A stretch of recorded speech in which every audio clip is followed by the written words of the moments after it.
একটি রাজ্য ও কেন্দ্রশাসিত অঞ্চলে ১০২টি আসনে এ নির্বাচনের প্রথম ধাপের ভোট গ্রহণ সম্পন্ন হয়।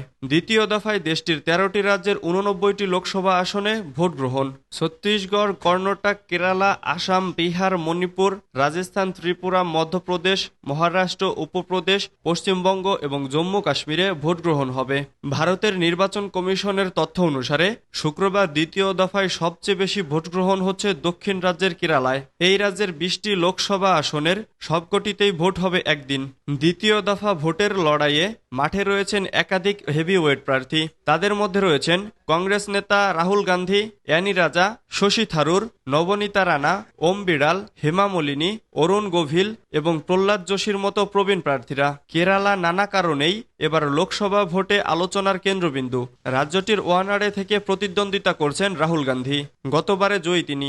এছাড়াও লড়ছেন কংগ্রেস নেতা শশী থারুর।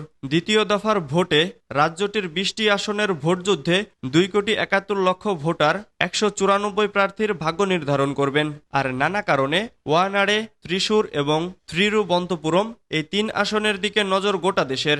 বিজেপি গোটা দেশের মতো করে হেভিওয়েট প্রচার চালায়নি কেরালা রাজ্যে, কারণ এখানে বিজেপি নয়, প্রধান প্রতিদ্বন্দ্বী কংগ্রেস এবং বাম জোট। তাই প্রচারের লড়াইতে হাড্ডাহাড্ডি, হাত কাস্তে হাতুড়ি চিহ্নের। কংগ্রেস ও বাম দলগুলো এখানে প্রধান রাজনৈতিক প্রতিপক্ষ হওয়ায় রাজ্যটিতে ২ দলের হেভিওয়েট প্রার্থীদের সংখ্যাও বেশি।